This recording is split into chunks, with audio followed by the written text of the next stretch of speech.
मैं Ashutosh Chanakya YouTube channel में आपका स्वागत करता हूं। जैसा कि ये मेरा सेकंड पार्ट है परसेंटेज का और इसमें हम लोग क्वेश्चंस को और जो फर्दर जो रिमेनिंग टाइप जो क्वेश्चंस हैं उसको हम लोग करेंगे।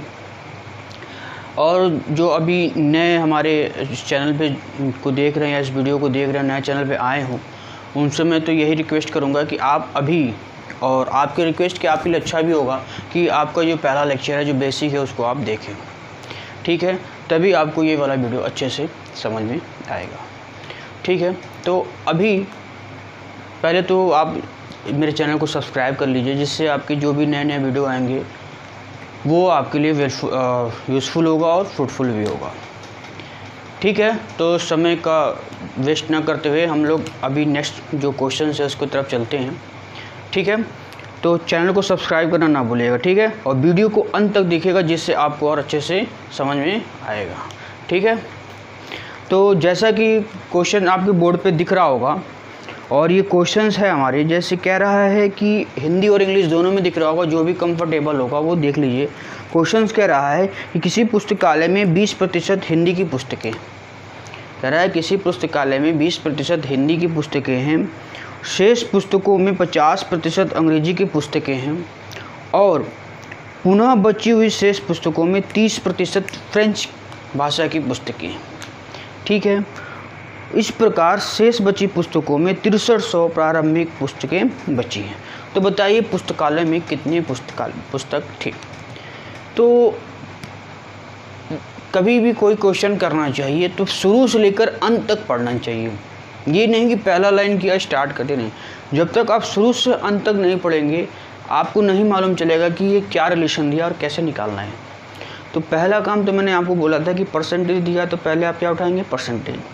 और देख रहे हैं कि ये कह रहा है कि हिंदी की पुस्तकें हैं, फिर बोला इंग्लिश की पुस्तकें हैं, फिर फ्रेंच की पुस्तकें हैं, फिर क्या है, प्रादेशिक भाषा। अब जो ये 6300 है ये मेरा रियल नंबर है और बाकी जितनी परसेंटेज थे वो मेरे क्या रियल नंबर तो थे नहीं। तो अब मैं क्या करूं कि इन परसेंटेज का यूज करके और इन डेटाओं को यूज करके मैं 6300 के बराबर करूं। पहली चीज़ तो जितना भी माना है तो मैं मान लूँगा कि पहले क्या मान लूँगा, x मान लेते हैं, ठीक है। तो x मान लेते हैं। तो कह रहा है पहले तो कितना दिया है, हिंदी कितनी दी है, हिंदी दिया था कितना मेरा 20% दिया ना, हिंदी में 20% दिया है। और फिर इंग्लिश कितना दिया है 50%। और फ्रेंच कितना दिया है कि फ्रेंच की पुस्तक की उसमें कितनी है 30%। और रीजनल बुक का रियल नंबर दे दिया है, रीजनल बुक जो थे वो 6300 थे। अब देखो टोटल पुस्तक में आपका 20% हिंदी है, इंग्लिश 30% है और फ्रेंच कितनी है 30% है।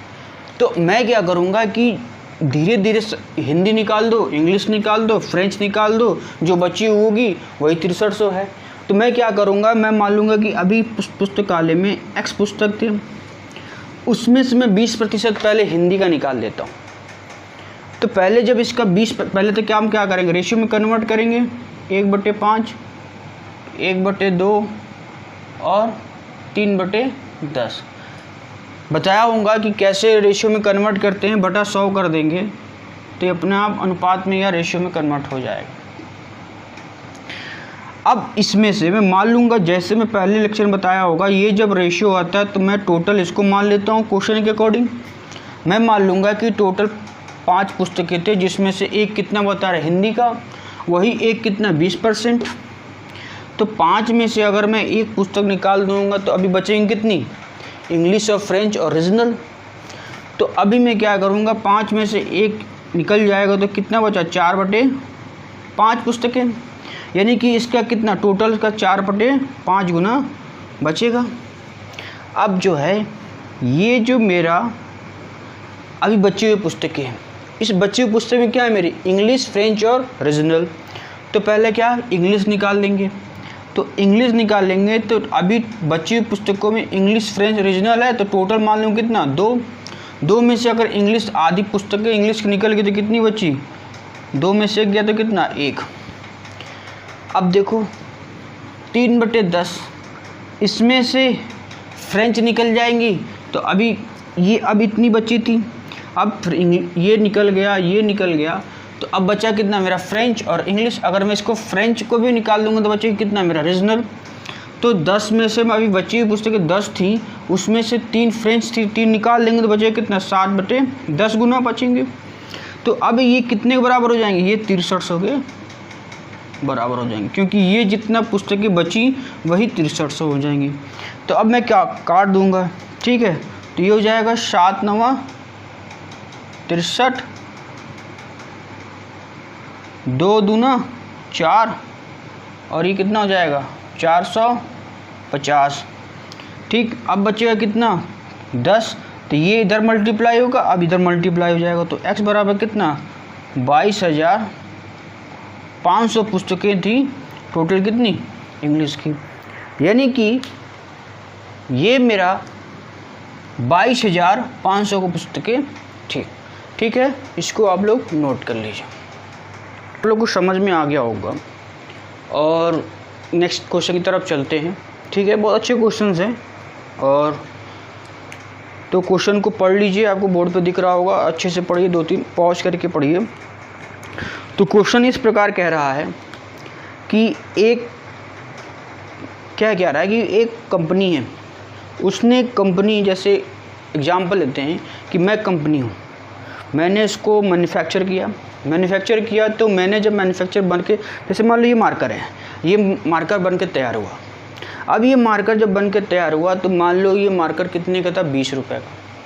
तो ये जब मार्कर बना तो पहले डीलर के पास गया होगा, डीलर यानी कि होलसेलर, तो यानी कि होलसेलर के पास गया। तो इस होलसेलर ने, जब कंपनी ने होलसेलर को बेचा तो कुछ परसेंटेज लिया होगा, उसने बेचा किसको? होलसेलर को। होलसेलर ने कुछ प्रॉफिट लिया, बेच दिया किसको? रिटेलर को। और रिटेलर ने फिर किसको बेचा? हम लोग को। ठीक है, जैसे आप लोग को बेचा होगा, तो मैं तो कंपनी हूँ ना। तो इसी टाइप का क्वेश्चन है। तो यानी कि इसमें आप क्वेश्चन क्या पढ़ रहा है? पहले बढ़ा, अभी क्या कर रहा था? मैं घटा रहा था अभी सभी क्वेश्चन में, अब बढ़ भी तो सकता है ना। पहले बताया था टोटल नीचे होता है, ऊपर वेरिएबल होता है, रिजल्ट होता है, तो रिजल्ट तो बढ़ घट सकता है ना, लेकिन टोटल तो घट नहीं बढ़ सकता।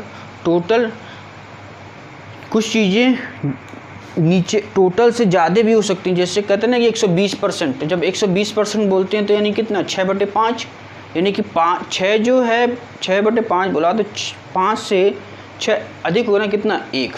ठीक है, इसी को पहले लेक्चर में बताया होगा, डिटेल में समझाया होगा, उसको आप देख लीजिएगा। तो क्वेश्चन पढ़ते हैं। तो कह रहा है कि एक निर्माता जो था उसने बनाया, तो पहले क्या किया कि उसने जो कंपनी वाला था उसने 25% का क्या किया? बेच दिया 25%। ठीक है, उसके बाद क्या लग गया भाई? 25% बेच दिया। उसके बाद जो थोक विक्रेता वो कितना? यानी कि डीलर यानी कि होलसेलर कितना? 20%। फिर होलसेलर के बाद रिटेलर आया, उसने कितना बेचा? 28%। कितना बेचा? 28%। ठीक है, कितना बेचा? 28%। जब रिटेलर को, जब तो कंपनी ने 25% बेचा किसको? होलसेलर को। इसने बेचा किसको? होलसेलर को। होलसेलर ने बेचा किसको? रिटेलर को। और रिटेलर किसको बेचेगा? मेरे को, यानी कि कस्टमर को। तो वो कितने बेचा कस्टमर को? 48 रुपये। तो अब देखो ये मेरा क्या है? मेरा रियल नंबर नहीं है, ये परसेंटेज। तो पहला काम क्या करेंगे? रेशियो में कन्वर्ट करेंगे, 1/4, 1/5, और ये कितना हो जाएगा? 7/4, सॉरी 7/25। ठीक है, अब कैसे हुआ बता रहा हूँ। ये कितना होता है? इसको ब्रेक करोगे तो 7 चौक 28, 1/4 कितना? 1/25 होता था। शुरू के लेक्चर में बताया होगा, उसको बार बार रिपीट करके देख लीजिएगा। ठीक है, अब क्या किया? मैं मान लूँगा कि सीपी कितनी थी, मैं एक्स मान लूँगा। उस कंपनी का कॉस्ट प्राइस कितना था? एक्स मान लूँगा। तो अभी क्या है, 4 रुपये का मैं मान लूँगा कि उसकी CP कितनी है, 4 रुपया, 1 रुपया उसमें प्रॉफिट लेगा यानी कि जुड़ेगा, तो फिर इसका कितना गुना हो जाएगा, 5/4। अब ये इंक्रीज अमाउंट बताएगा। अब ये होलसेलर के पास बेचा, तो होलसेलर इसी का 20% लिया, तो कितने बेचा इसका, यही 5 में 1 जुड़ गया तो कितना हो गया, 6/5। अब ये बढ़ गया, होलसेलर ने किसको बेचा, रिटेलर को। अब रिटेलर ने इसका 28% लिया और इसका कितना गुना, 25 रुपया था। अब जब उसके पास आया तो उस समय उसकी कीमत कितनी थी, 25 रुपया, उसमें 7 जोड़ दिया, तब कितना गुना बचा, 32/25 गुना बचा। अब ये मेरा कितना, ये सब चीज़ जितना भी आ रहा है ये यानी कि मेरे को किसको मिला होगा, कस्टमर को। जब ये कस्टमर कितने रुपये में ख़रीदा है, वो 48 रुपये में ख़रीदा है। ठीक है, तो काट देंगे, 2 दूना 4, 2 तिहाई 6,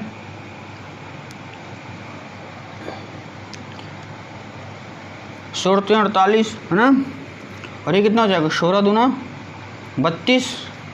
ठीक है, और फिर ये कट जाएगा 2 दूना, यानी कि x बराबर कितना आ जाएगा, 25 रुपये। यानी कि उसकी कॉस्ट प्राइस कितनी थी, 25 रुपये, बेचा कस्टमर तक कितना आया, 48 रुपये का आया था। ठीक है, डाउनलोड कर नोट कर लीजिए, सॉरी, है ना। चलिए ठीक है, अब नए टाइप से अब स्टार्ट करते हैं, सक्सेसिव इंक्रीज।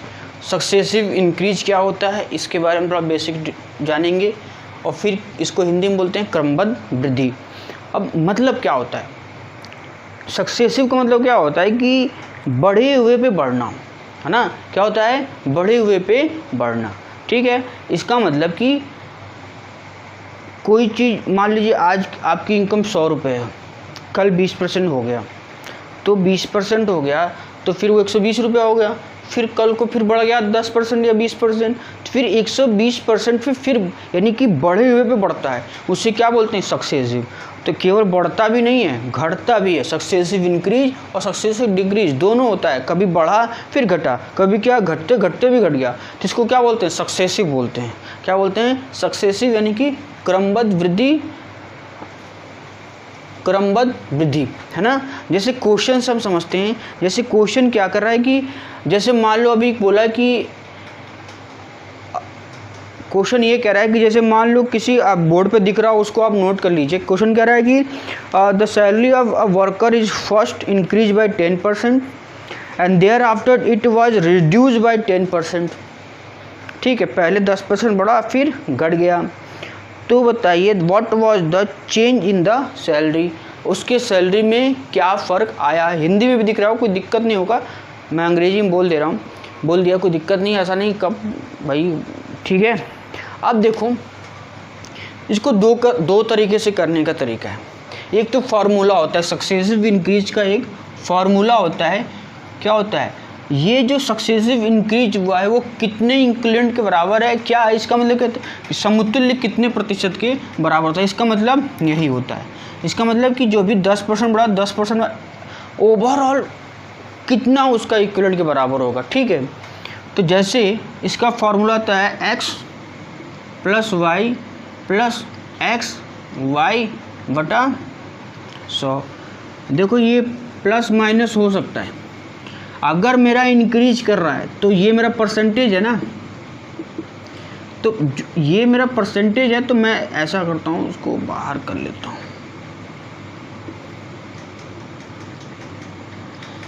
तो ये मेरा क्या होता है कि प्लस माइनस हो सकता है। अभी मान लो इसका जो 10% बढ़ा है, इस फॉर्मूले से रखते हैं, तो 10% बढ़ा है, तो यानी कि मैं यहाँ पे 10 + 10% ना लिखो, लिखने से ना, अगर कोई चीज़ साइन न दी हो तो वो पॉजिटिव ही होती है।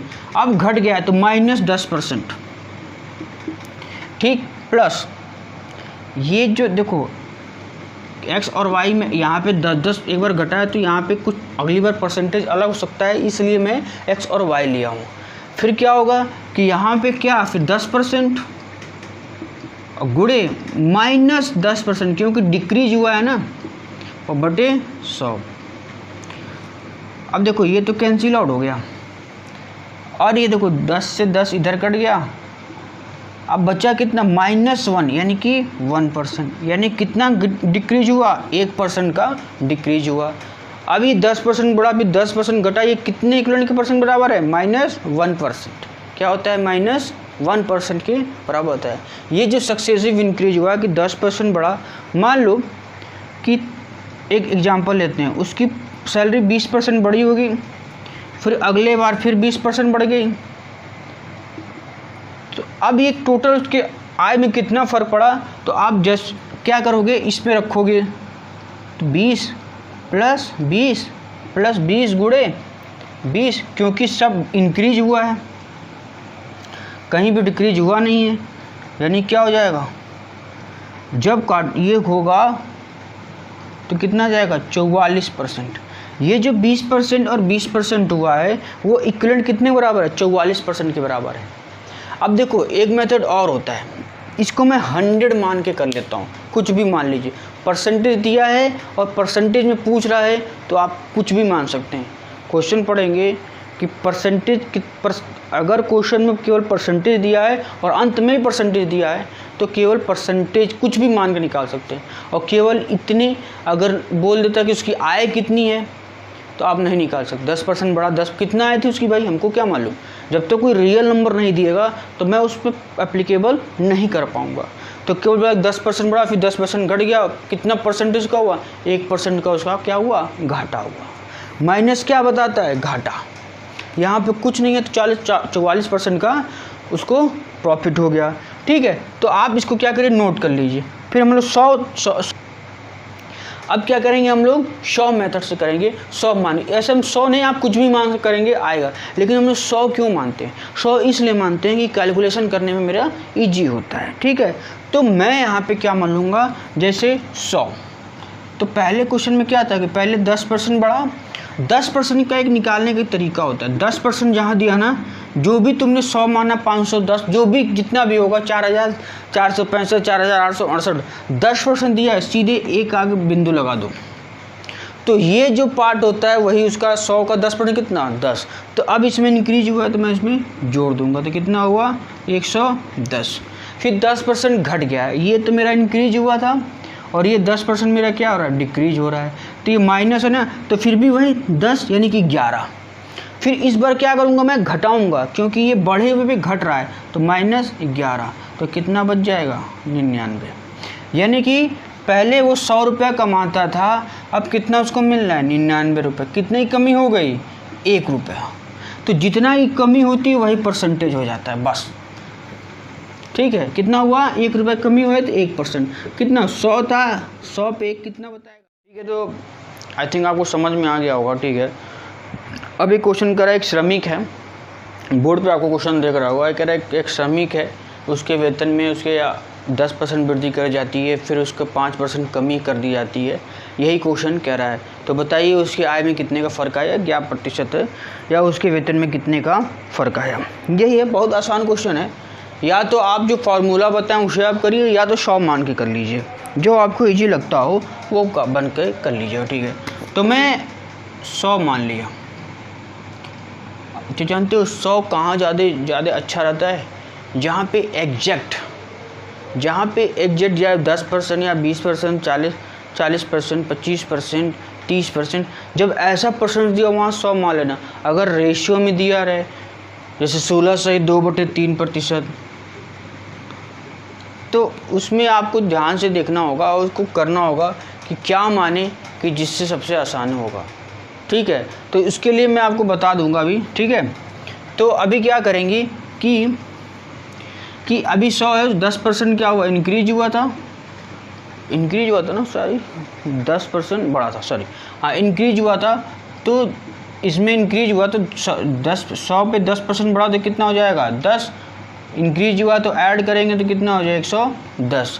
5% बोल रहा है, तो मेरे को मालूम है कि इसका 10% कितना हो? 11।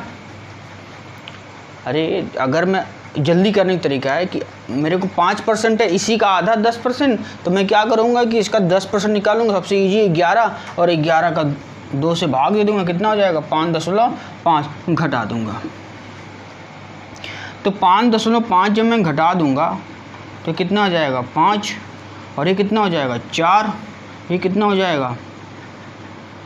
ये आपका हो जाएगा सॉरी ये 0। तो यानी कि बचा कितना, अब 100 रुपये था, 104 रुपये आप कमाते हैं, 104 रुपये 50 पैसे, तो कितने के परसेंट की इंक्रीज। अब यहाँ पे देखो 100 रुपये था, अब 104 रुपये 50 पैसे मिल रहा है, तभी भी अभी ज़्यादा ही मिल रहा है, यानी कि उसको कितना मिल गया, अभी भी कितना परसेंट आगे है, जो इन दोनों का डिफरेंस होगा कितना, 4 रुपये 50 पैसा ना, यही इसका परसेंटेज हो जाएगा। तो यानी कितना इंक्रीमेंट हो गया, 4 रुपये 50 पैसे क्या हो गया, इंक्रीमेंट हो गया। ठीक है, समझ में आया। यहाँ पे ध्यान देना, जब इंक्रीज हुआ है और यहाँ पे घटा है, ठीक है, नोट कर लीजिए।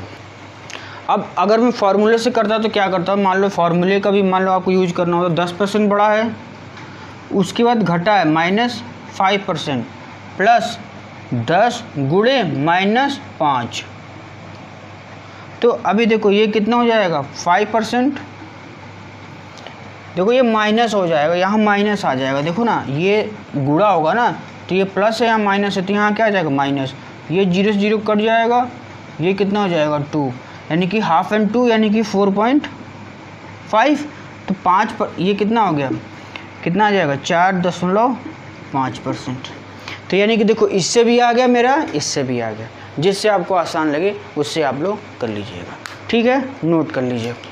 अब इसी पे सक्सेसिव पे होता है, जैसे क्वेश्चन कहता है ना कि स्क्वायर है, उसके भुजा में 10% की वृद्धि कर देगी, तो बताइए कि ओवरऑल उसके क्षेत्रफल में कितने % का वृद्धि हुआ है, यानी कि ओवरऑल उसके एरिया में कितने % का इंक्रीमेंट हुआ। कहा कि अंग्रेजी में बोलते हैं if the increase the side of the square in 10% and तो what will the change in the area. ठीक है, तो क्या उसके एरिया क्षेत्रफल में क्या फ़र्क आएगा। ठीक है, तो आपको मालूम है स्क्वायर होता है, साइड बराबर है, और मेरे को मालूम है कि इसका क्षेत्रफल कितना होता है a², लंबाई गुणे चौड़ाई तभी आता है a²। ठीक है, तो यानी कि दोनों में चेंज, भुजा मतलब क्या है, सबकी भुजा बराबर है, तो यानी कि 2 बार इंक्रीज है, इसमें भी सक्सेसिव लगेगा। अगर 10% बोला है तो फिर 10%, एक बार फिर 10% लंबाई में, फिर एक बार चौड़ाई में, 2 बार, तभी ना उसके क्षेत्रफल फर्क क्या पड़ेगा।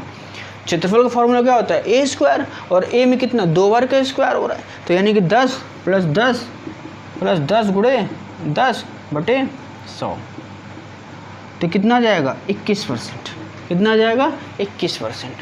ठीक है, अब देखो अगर इसी पे बोल देता कि रेक्टेंगल है, तो रेक्टेंगल होता तो कहता कि ये a हो गया, b हो गया, ये लेंथ b होगी और विड्थ क्या होगी a हो गया, तब उसके एरिया में क्या फ़र्क पड़ता, तब क्या होता। तो देखो अगर कहता है कि इसके लेंथ में 10% की वृद्धि कर दी जाए और विड्थ में 20%, तब उसके एरिया में क्या फ़र्क पड़ेगा। आप इसमें भी सक्सेसिव लगा सकते हो, लेकिन एक और तरीका है लंबाई गुणे चौड़ाई। तो इसका मैं रेशियो में कन्वर्ट करूँगा तो 1/10, तो पहले उसकी लेंथ कितनी थी 10 मान लेंगे, और उसकी 1/5, तो पहले उसकी विड्थ कितनी थी 5, तो 5 मान लेंगे, तो एरिया कितना हो गया 50, क्योंकि परसेंटेज की बात कर रहा मैं कुछ भी मान लूँगा।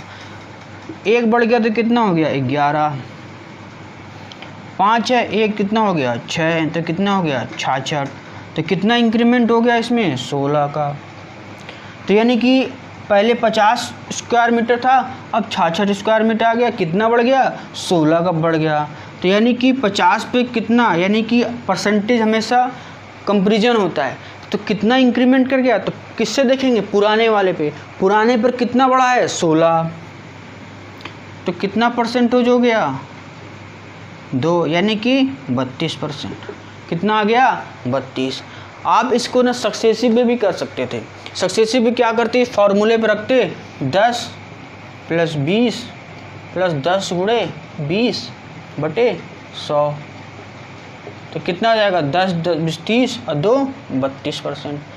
देखो कई तरीके हैं, ये पहला तो फार्मूले से कर लो, दूसरा 100 मान के कर लो, तीसरा इस मेथड से कर लो, तो ये क्या हो जाएगा टाइप 4, जिससे आपको करना हो उससे कर लो। एक ही क्वेश्चन कई तरीके हैं, जो आपको इजी समझ में आए उससे आप लोग कर लीजिएगा। ठीक है, नोट कर लीजिए। अब यहाँ पे जो बता रहा था कि 10%, तो पहले मैं इसको रेशियो किया, तो मैं बताया ना कि जो भी नीचे वाला होगा पहले उसको मान लेंगे। पहले लेंथ कितनी थी 10, उस पर एक बढ़ाया कितना हो गया 11। फिर विड्थ कितनी थी 20, यानी कि 5 माने थे तो 5 हो गया विड्थ। उस पर एक बढ़ा तो कितना होगा 6।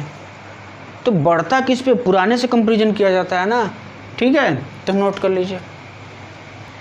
अब यहाँ पे टाइप थर्ड है और इसमें क्वेश्चन कह रहा है कि if A salary is 25% more than that of the B, then how much percentage is B salary is less than that of ए।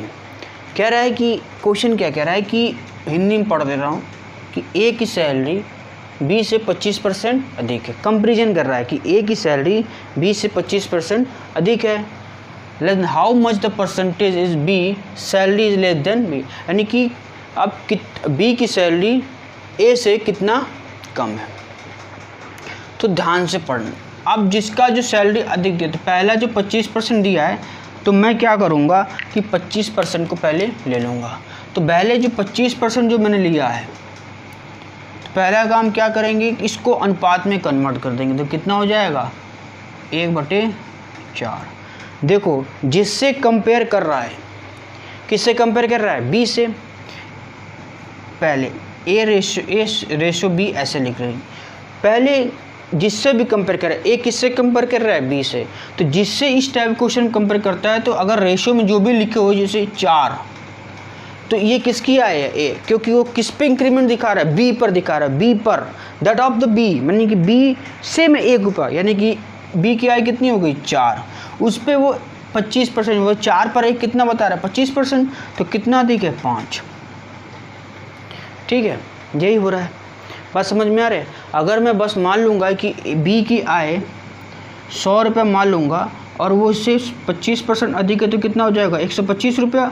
जब इसको भी रेशियो में कन्वर्ट करोगे तो 25 चौक 100 और 25 25, इससे भी आ गया 5 संबंधी 4, और इससे भी कर लिया आपने, तो जिसे भी किया, यानी कि ए की आय कितनी मान लेंगे 5 रुपया, बी की आय कितनी है 4। अब जिस पे भी कंपेयर, अब इसमें कह रहा है कि हाउ मच देन, है ना। अब जिससे भी कंपेयर, अब कह रहा है कि बी की सैलरी ए से कितना प्रतिशत कम है। अब किससे कंपेयर कर रहा है, ए से। ए से कंपेयर हो रहा है तो नीचे कौन रहेगा, ए। जिससे कंपेयर रहेगा तो ए कितना है 5, तो कितना कम है यहाँ पे 1 रुपया, तो कितना हो जाएगा 1, तो कितना आ गया 20%। तो ऐसे भी हो गया। और एक और तरीका इस टाइप में एक ट्रिक लगाने के लिए बता दूंगा। ट्रिक अगर समझ में, जैसे मैंने इसको जितना भी किया है 1/4 है, अगर एक में इंक्रीमेंट है, देखो यहाँ पे मोर देन बोल रहा है तो अगले में जरूर लेस देन बोल रहा है, लेस देन बोला ना, हाँ यहाँ पे कितना बोला है लेस देन बोला है। तो इसका मतलब कि अगर एक में पहले मोर देन था अब लेस देन है, तो इसमें क्या करूँगा मैं जोड़ दूंगा।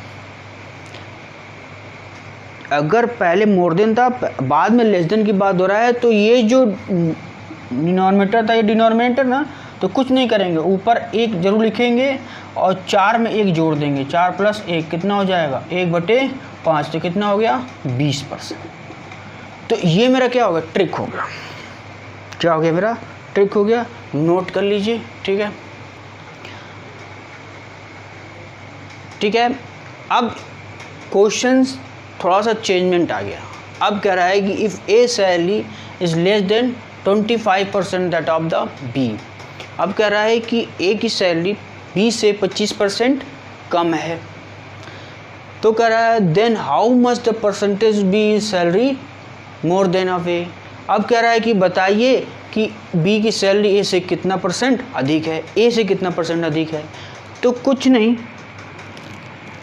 तो अगर ट्रिक से बता दे रहा हूँ, नहीं है तो कॉन्सेप्ट से पढ़ लेते हैं। ठीक है, तो ए है और ये क्या है मेरा बी है, ये मेरा ए है और ये मेरा बी है।